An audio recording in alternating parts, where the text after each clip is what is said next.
ఇంకా చిత్రం తిరుపతిలో వాళ్ళు గెలిచింది ఒకటే 49 కార్పొరేటర్లు అయితే ఒకే ఒక కార్పొరేటర్ గెలిచాడు తిరుపతిలో. ఇవాళ మొత్తం వాళ్ళే కైవసం చేసుకుంటాం అంటున్నారు. కిడ్నాపులు చేశారు, కొట్టారు, దౌర్జన్యానికి పాల్పడ్డారు, డబ్బులు పంచారు. ఇన్ని ఘోర అంతే ఏంటి? అధికారం మదం.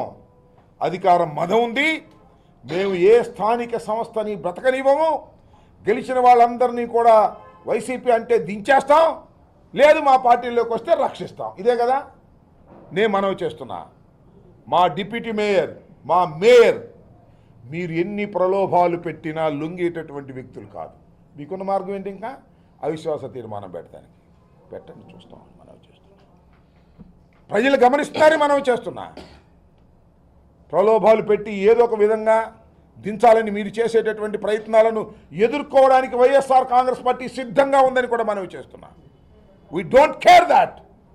అయితే మేము బాధపడుతున్నట్టు ఏంటంటే మాలో ఉండి మమ్మల్ని మోసం చేసే వాళ్ళ గురించి బాధపడుతున్నాం. అది పోతే పోయారు, కండవాలు వేసుకుని పోయారు, డబ్బులు తీసుకుని పోయారు, నాకు తెలుసు ఎవరెవరు పోయారు, అంతా లిస్ట్ ఉంది.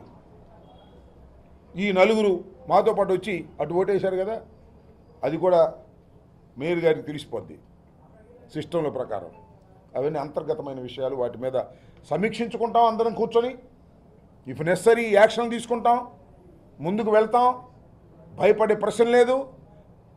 ఇది మీ అందరి ద్వారా గుంటూరు ముఖ్యంగా ప్రజానీకానికి ఇంత దారుణంగా జరుగుతున్నటువంటి అంశాలను, పశువులు కొన్నట్టుగా కొంటున్నటువంటి అంశాలను ప్రజల హృదయాల్లోకి చేరాలని, ఇలా మోసాలు జరుగుతున్నాయనే విషయాన్ని చెప్పాలని చంద్రబాబు నాయుడు గారు శ్రీరంగ నీతులు చెబుతున్నాడు. ఎవడన్నా పార్టీ మారితే మాత్రం రాజీనామా చేసి రావాల్సిందే అంటాడు తాడేపల్లిలో. ఇక్కడేమో వీళ్ళు కొనేస్తారు, రాజీనామా లేదు, ఏమీ లేదు. చూశారుగా చంద్రబాబు నాయుడు పరిస్థితి ఎట్లా ఉంటుందో. బెల్ట్ షాపు ఉంటే బెల్ట్ తెస్తా అంట, బెల్ట్ షాపు లేనిది ఎక్కడ. అన్ని దొంగ మాటలు, దొంగ వ్యవహారాలు, చీటింగ్ వ్యవహారాలు చేస్తున్నటువంటి ప్రభుత్వం ఇది, కూటమి ప్రభుత్వం ఇది. ఇన్ని అన్యాయాలు జరుగుతుంటే నాకు అర్థం కాల. తిరుపతిలో ఎవరండి? జనసేన కదా గెలిచింది.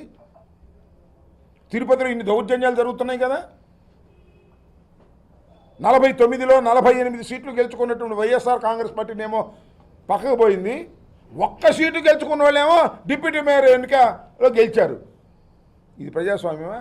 ఏమండి, ఆ తిరుపతిలో గెలిచినటువంటి జనసేన అడుగుతా ఉన్నా, ఆ జనసేన పార్టీ అధ్యక్షుడు డిప్యూటీ సీఎం గారిని అడుగుతా ఉన్నా, అయ్యా పవన్ కళ్యాణ్ గారు ఇంత ఘోరం జరుగుతుంటే మాట్లాడవే, సైలెంట్ మోడ్లో ఉన్నావే, మాట్లాడలా. ఇంత అన్యాయం, ఇంత ఘోరం జరుగుతూ ఉంటే is in silent mode. Pawan Kalyan గారు నోరు విప్పరు. నోరు విప్పితే తప్పని చెప్పాలి, తప్పని చెప్పే ధైర్యం లేదు. చంద్రబాబు నాయుడు గారు చేస్తున్నటువంటి ఈ అకృత్యాలను ధైర్యంగా ఎదుర్కొని ఇది తప్పు అని ఖండించే శక్తిహీనుడు పవన్ కళ్యాణ్ గారు. తిరుపతిలో నీ శాసనసభ్యుడు గెలుచుకున్నటువంటి నియోజకవర్గంలో ప్రజాస్వామ్యం ఖూనీ అవుతుంటే నోటికి ప్లాస్టర్ వేసి కూర్చున్నావు ఏంటయ్యా? నాకు అర్థం కాలేదు. వారిని దుంపదేగా నేను 10 సంవత్సరాల నుంచి చూస్తున్నా, ఎంత ఊగిపోయేవాడు. ప్రజాస్వామ్యం అన్యాయం అయిపోతుంది, అక్రమం అయిపోతుంది, జగన్మోహన్ రెడ్డి గారు అన్యాయం చేస్తున్నాడు, ఇన్ని చెప్పావు కదా.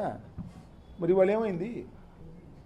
ఇవాళ నీ నియోజకవర్గంలో అంటే జనసేన నియోజకవర్గంలో ఇంత దారుణం జరుగుతుంటే తిరుపతిలో పవిత్రమైన ప్రదేశంలో ఇన్ని దారుణాలు. అరే ఎమ్మెల్సీని కిడ్నాప్ చేశారండి, దుర్మార్గం. 4 కార్పొరేటర్లను ఎత్తుకుపోయి కొట్టి ఓట్లు వేయించుకున్నారండి తిరుపతిలో.